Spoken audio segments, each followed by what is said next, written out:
안녕하세요 유튜브 시청자 여러분, 제자리입니다. 손흥민 선수가 런던에 복귀하고 나서 모든 소식 가장 먼저 전해드리는 제자리의 영상이 되겠습니다. 손흥민 선수가 드디어 영국에 복귀했습니다. 그리고 나서 기존까지 손흥민 선수 나가라, 사우디 가라, 미국 가라 하면서 언론 플레이를 하던 영국 매체들이 태세 전환, 스탠스 전환을 하고 말았습니다. 어떻게 전환을 했냐? 지금까지 손흥민 선수가 나가야 된다라면서 BBC 여러 영국 매체들이 손흥민 선수에게 언론 플레이를 하고 말았는데, 이번에 토트넘의 1티어 기자, 골드 기자마저 손흥민 선수에게 사실상 항복 선언을 해버리면서 정말 난리가 나버리고 말았습니다. 그 소식 이번 영상에서 전해드리려고 하는데, 본 내용에 들어가기 앞서 제자르가 정말 무더운 여름 여러분에게 도움이 될 엄청난 광고를 받아왔는데 어떤 광고인지 먼저 시청해볼까요? 해외 축구 시즌 내내 보시다가 떨어진 활력, 예전과 같지 않은 남성성 느껴보신 적 있지 않으신가요? 하지만 그런 점 더 이상 걱정하지 않으셔도 됩니다. 바로 제자르가 자신만만하게 추천하는 6칸 맨즈업과 함께하면 말이죠.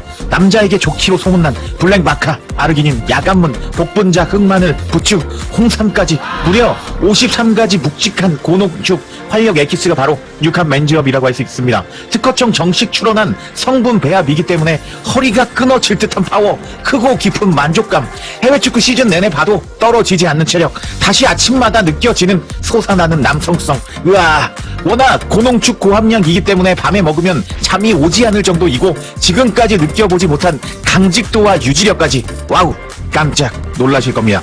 거기다가 제자르 채널 특별 프로모션으로 6칸 맨즈업 첫 구독 시 70% 할인에 추가 50% 할인까지 이 모든 혜택 다 받아보시길 바랍니다. 정말 엄청난 혜택 고정 댓글로 달아두었으니 이번 기회에 개이득 보시길 바랍니다. 자, 그럼 영국 매체가 어떻게 손흥민 선수에게 항복 선언을 했는지 한번 살펴보도록 하겠습니다. 런던 월드라는 매체가 이제 기사를 내보냈습니다. 적어도 1월까지 토트넘 이적 시장 속에서 핵심 선수를 당분간 유지할 것으로 예상이 된다라는 제목의 기사가 공개가 되었습니다. 기존까지만 하더라도 손흥민은 떠날 것이다, 떠나야 된다라는 뉘앙스의 기사가 많았는데, 이번 기사에서는 적어도 1월까지는 손흥민 선수가 필요하다라면서 뉘앙스를 바꿨습니다.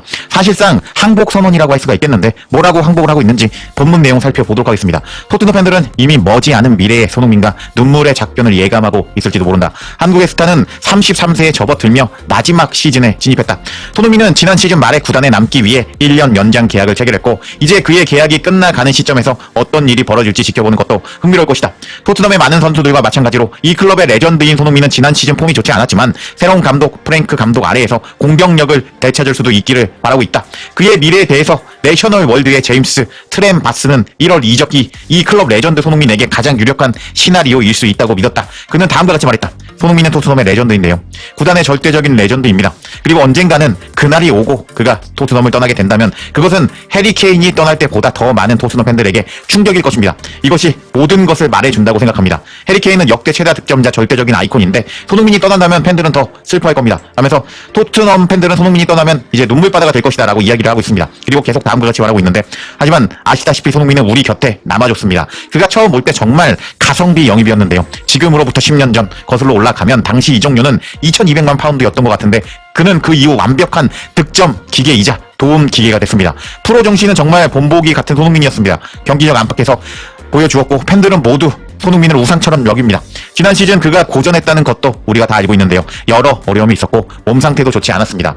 엔제 감독이 쓰려던 시스템이 손흥민에게 맞지 않았다고 생각합니다. 그리고 앞으로 어떻게 될지 결정할 권리가 손흥민에게 있습니다. 그건 당연히 손흥민 본인의 권리입니다. 모든 팬들이 그가 자신의 미래를 스스로 선택할 자격이 있다고 동의할 거라고 생각하는데요. 그럼에도 불구하고 여전히 손흥민이 구단에 남아있다는 점은 흥미롭다고 봐야 됩니다. 앞으로 한국 투어 일정도 있고 그곳에서 팬들로부터 많은 사랑을 받을 게 분명합니다. 아마 마케팅이나 계약 관련 부분도 어느 정도 얽혀 있을 것이라고 생각합니다. 하지만 제 생각에는 이건 어디까지나 제 개인적인 생각이지만 손흥민은 적어도 1월까지는 토트넘에 남을 것 같습니다. 손흥민은 챔피언스 리그에 한 번 더 도전하고 싶어 할 것 같습니다. 프랭크 감독이 자신에게 어떤 계획을 가지고 있는지 들어보고 싶어 할 것이고, 1월이 되면 아마도 손흥민의 계약 기간이 정확히 6개월 남아있는 시점이 될 겁니다. 손흥민이 이적 가능성을 두고 트렌바스는 이렇게 덧붙였습니다. 라면서 또 손흥민 선수의 이적설이 나오는데, 거기서는 사우디나 이제 미국으로 떠날지도 모른다. 근데 챔피언스 리그에서 손흥민 선수의 활약으로 어디까지 우리가 올라갈지도 모른다. 그래서 1월 때까지는 손흥민 선수가 토트넘에 꼭 필요하다 라면서, 이렇게 손흥민 선수가 꼭 토트넘에 필요한 존재다 라면서 뉘앙스를 변환하는 영국 매체였습니다. 와, 정말 또 이렇게 바뀌죠. 그래서 언론을 그대로 믿으면 안 된다고 할 수가 있겠는데, 기존까지만 하더라도 손흥민 선수 나가라 빨리 나가라 라고 뉘앙스로 손흥민 선수를 압박하던 영국 매체라고 할 수가 있었는데, 이제 손흥민 선수가 런던에 복귀하자마자 손흥민 선수가 필요하다, 손흥민 선수의 그 엄청난 챔피언스 리그에서 경험이 토트넘에는 꼭 필요하다, 그렇기 때문에 만약에 이번에 손흥민 선수의 활약으로 챔피언스 리그에서 어떤 활약을 보여줄지 보고 그 다음에 손흥민 선수의 거취를 결정해야 된다라면서 뉘앙스를 바꾸고 손흥민 선수에게 사실상 항복 선언을 하고만 영국 매체였습니다. 와, 상황이 정말 재미있게 흘러간다고 할 수가 있겠는데, 이 기사는 마지막에 이제 손흥민 선수에게 다음과 같은 이제 좋은 말을 해줬습니다. 살라의 사례를 봐도 그렇습니다. 사람들이 살라를 의심하기 시작했는데 살라는 멋지게 반등해 왔습니다. 손흥민을 지금 벌써 평가절하하는 건 너무 이르다고 생각합니다.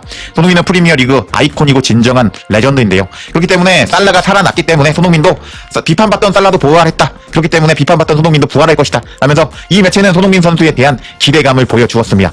이렇게 영국 매체가 뉘앙스를 바꿔버렸죠. 이런 상황에서 손흥민 선수가 떠날, 이적할 확률이 높다라고 말했던 골드 기자 역시 손흥민 선수에게 항복을 하고 말았는데,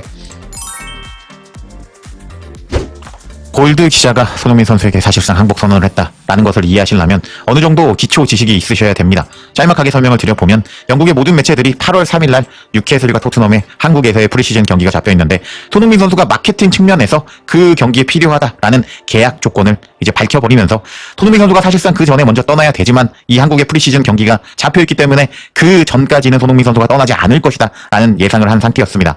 그렇게 손흥민 선수를 압박하던 토트넘 그리고 영국 매체라고 할 수가 있었는데, 이번에 골드 기자가 사실상 손흥민 선수가 필요하다고 인정해버리면서 이제 손흥민 선수의 중요성을 강조해버렸습니다. 이 소식은 풋볼 런던을 통해서 전해졌는데, 이제 파리 생제르맹과 슈퍼컵 경기에서 손흥민 선수가 선발로 나와야 된다라는 골드 기자의 예상이었습니다. 뭐라고 예상을 하고 있는지 한번 살펴보도록 하겠습니다. 손흥민의 미래가 현재 불투명하다는 것은 알고 있지만, 이제 이적 시장이 조기 마감되었다는 것을 감안하고 손흥민 선수의 몸 상태가 좋고 경험이 풍부하기 때문에 토트넘의 주장 손흥민이 왼쪽에서 선발로 나올 것으로 예상이 된다. 그리고 깁스 화이트가 10번 역할을 맡게 될 것이고, 오른쪽에서 누구를 쓸 것인지 결정이 내려질 것이다. 프랭크는 5,500만 파운드에 새로 영입한 쿠두스를 선발로 선택할까? 아니면은 2년 전에 노팅엄 포레스트에서 영입된 존슨을 선발로 선택할까? 새로운 선수를 좋아하는 사람은 누구나 있겠지만 이 시점에서 존슨이 첫 경쟁 게임을 시작하는 걸 고려하게 될 것이다. 그 이유는 몇 가지가 있다. 첫 번째는 프랭크가 존슨을 정말 좋아해서 브렌트포드에서 그를 영입하려고 시도했던 적이 있다는 것이다. 토트넘이 그 선수를 영입하려고 했을 때 이미 이적이 상당히 진행된 단계인 상태였기도 했다. 둘째는 깁스 화이트와 존슨이 노팅엄에서 함께 뛰었다는 사실을 간과해서는 안 된다. 토트넘의 타겟이었던 존슨은 울브스에서 포레스트로 이적한 후에 22-23 시즌에 두 선수가 같은 팀에서 뛰었고 노팅엄에서 함께 뛰는 동안 우정을 쌓았기 때문이다. 그래서 존슨과 깁스 화이트가 같이 나왔을 때 케미스트리가 있을 것이다 하면서, 골드 기자는 이번 PSG와 선발 라인업에 비카리오 키퍼, 그리고 포로, 로메로, 반더벤, 우도기, 뽀백, 벤탄쿠르, 베리발, 이제 2명의 중앙 미드필더를 예상했고, 존슨, 깁스 화이트, 손흥민, 솔랑키를 예상한 골드 기자였습니다. 와, 이것이 어떤 것을 의미하시는지 아시나요? 영국 매체들이 8월 3일 이후에 손흥민 팔린다라고 압박을 하고 손흥민 나가라고 했지만, 골드 기자는 8월 3일이 지난 그 다음 8월 10 며칠에 있는 슈퍼컵 경기에서 손흥민 선수가 선발로 나올 것이다, 손흥민 선수가 사실상 필요하다라는 것을 인정하면서, 그동안 영국 매체들이 손흥민 떠난다, 사우디 간다, 미국 간다는 언론 플레이였다라는 것을 사실상 인정해버렸다라는 것을 알 수가 있겠습니다. 와, 상당히 재미있게 흘러간다고 할 수가 있겠는데, 제가 손흥민 선수가 훈련하는 모습, 프랭크 감독과 같이 있는 모습 포착되는 대로 영상으로 소식 전해드릴 것을 약속드리면서 이번 영상 마치겠습니다.